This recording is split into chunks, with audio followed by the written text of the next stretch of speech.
She was thrown out in the snow. The stranger who stopped changed everything. The night Claire Bennett lost her marriage, she almost lost her life too. Snow fell hard and heavy. The kind that swallowed sound and erased footprints within minutes. The kind that made the world feel empty. Claire sat inside a glass bus shelter with no coat. Her hands were blue. Her legs shook. She pressed her arms tight around her body and told herself she wasn't cold. But she was freezing. 3 hours earlier, her husband had handed her divorce papers. 3 hours earlier, he had looked her in the eyes and said the words that would echo in her head for months. You failed. Not because she cheated. Not because she lied. Because she couldn't have children. Claire was 28 years old. Blonde hair tangled by wind. Olive dress meant for indoor wear. Thin fabric. No coat. No gloves. No scarf. She hadn't planned to leave the house that night. Marcus had planned it for her. He had already packed her things in a brown bag and placed it by the door. Inside that bag was everything she owned now. A few clothes. Some old photographs. And the medical report confirming she would likely never conceive naturally. Marcus had read that report in silence. Then he folded it neatly. I want a real family, he had said, as if she wasn't real. As if love only counted if it produced a child. He had someone else already. Younger. Healthier, he said. Claire hadn't cried in front of him. She wouldn't give him that. But now, in the snow, her eyes burned. She had called the women's shelter. Full. She had called her cousin. Overseas. She had checked her bank app. $700. Not enough. So she sat there, waiting for a bus that wasn't coming. Because the truth felt worse than the cold. Then she heard footsteps crunching through snow. She didn't look up at first. Until a child's voice broke the silence. Daddy. That lady is shivering.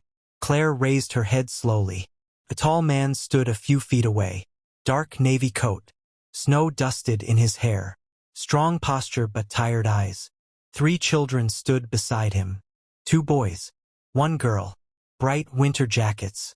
Red. Green. Yellow. They looked warm. They looked safe. Claire looked away. She did not want pity.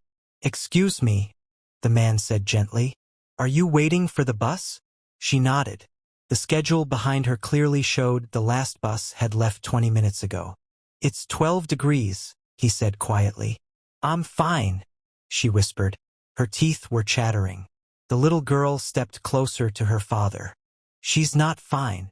The older boy crossed his arms. You always say we help people. The man hesitated for only a second.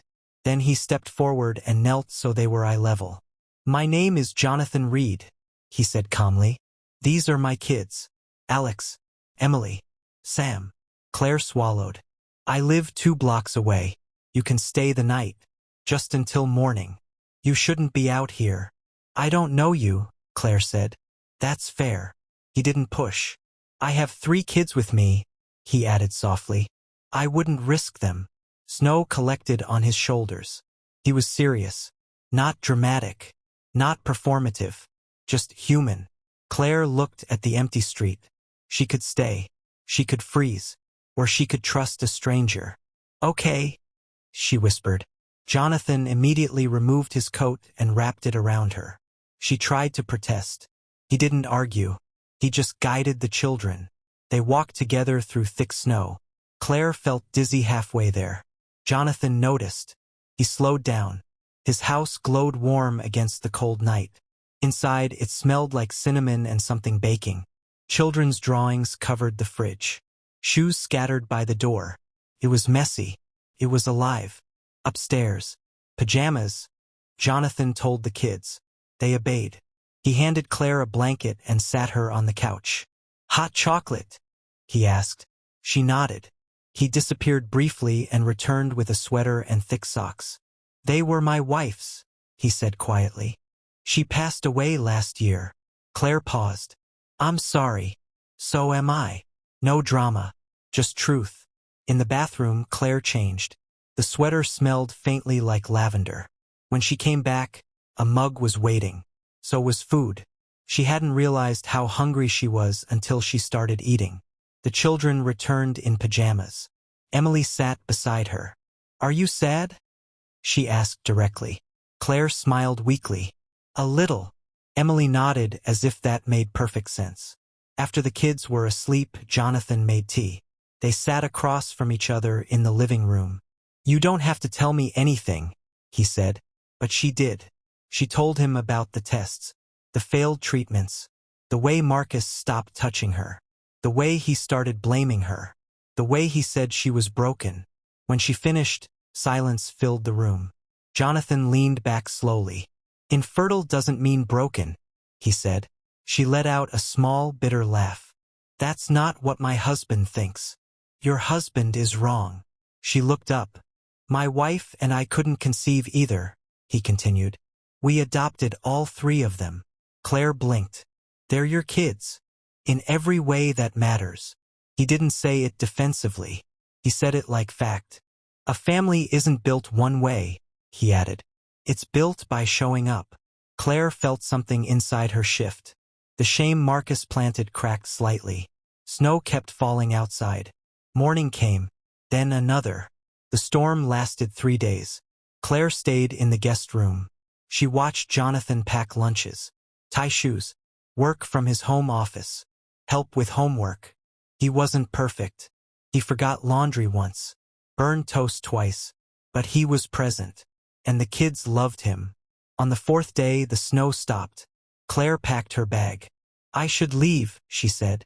Jonathan shook his head. "I have a proposal." She froze. "I need help," he said plainly. "Running my business. Running this house. I can manage, but it's chaos." He met her eyes. "I'll pay you. Room and board included. You get stability. I get support." "This isn't charity?" she asked. "No. It's survival." She studied him carefully. "Temporary?" she asked. "As long as you want." Claire said yes. Weeks passed. Then months. She learned their routines. Sam liked pancakes cut into shapes. Emily practiced dance in the hallway. Alex pretended he didn't need help with math but secretly did. Claire found purpose again. She enrolled in community college. Early childhood education. Jonathan encouraged her. 6 months later, life felt steady. Then one evening Jonathan came home stressed. "Big client wants me in New York for 6 months," he said. "I can't leave the kids." Claire hesitated. "Then don't," she said. "We'll all go." He stared at her. "You'd do that. You gave me a home when I had none." Silence stretched. Then he said the words she didn't expect. "I'm in love with you." Her breath caught. "I didn't plan it," he added quickly. "And I won't pressure you." Claire felt tears spill. "I love you too." It wasn't dramatic.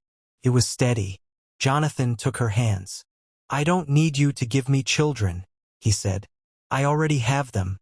I need a partner." New York was chaotic. Small apartment, loud streets, remote schooling. But they did it together. When they returned home, Jonathan proposed in the living room. The kids were hiding behind the couch and jumped out cheering before she even answered. Years passed. Claire finished her degree, became a teacher at a children's center. Emily called her mom first, then Sam. Alex did it quietly one night when asking for advice. She never corrected them. At Emily's high school graduation, Claire sat between Jonathan and Alex. Emily stepped up to the microphone. "My mom once thought she was broken," she said. Claire froze. But she wasn't. She was just waiting for the right family. Claire squeezed Jonathan's hand. She thought about the bus shelter, the cold, the silence, the moment a stranger stopped walking. Marcus had thrown her away, but he hadn't destroyed her. He had cleared the path. And sometimes the worst night of your life is just the beginning of the right one.